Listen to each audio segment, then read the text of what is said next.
Salam, sizle beraber bugün Granny videosu çekirik.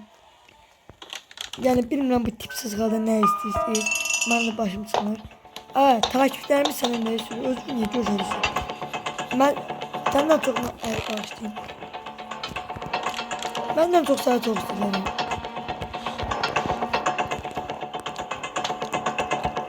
Oğlanlar mənə demişdi ki, onu görəndə. Oğlanlara deyərsiniz ki, nömrəmi qeyd. Birazdan desin geliyor. Buradan vurma, bak oyun bağladı. Nelemin budur. Ay estağfurullah. Nelemin çekili. Ay orada ben sen yiyeceksin.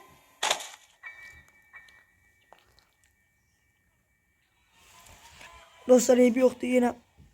İkinci günümüzden başlayalım. Takrani videosu tarzında bu tip sizden ne istiyorsunuz siz? Başka videolarda. Ay. İşte ben alim olacağım için buradan söyle. Ura! Alim olacağım. Oy. Olmayacağım. Okumayacağım. Yaxşı. İçi alacağım. Hamısı içi.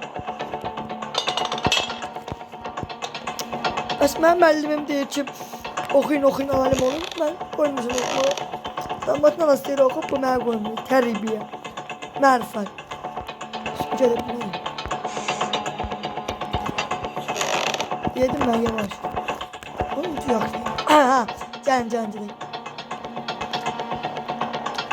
Neden diyor ki bu develop benim bir çizeceğim.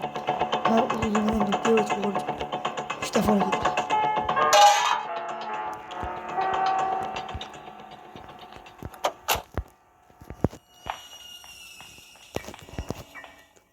Mahşum benim bir bu.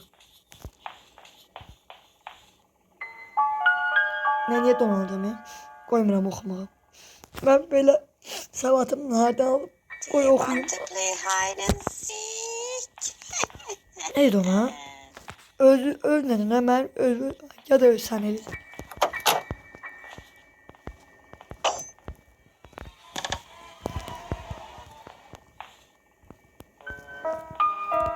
Allah. Bu ne demek şimdi? Ölmez. Gidelim. Bana biraz ses çıktı. Üzülürsün.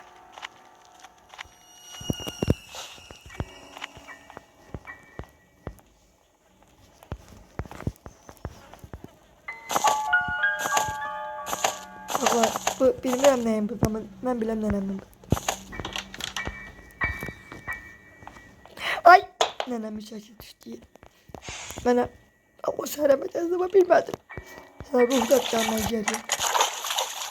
Ama elə kötü gələmişdim.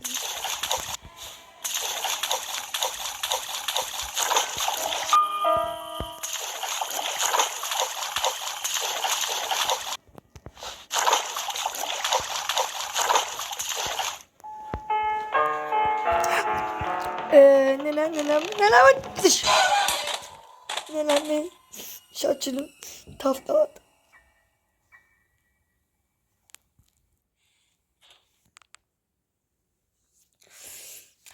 Dostlar belə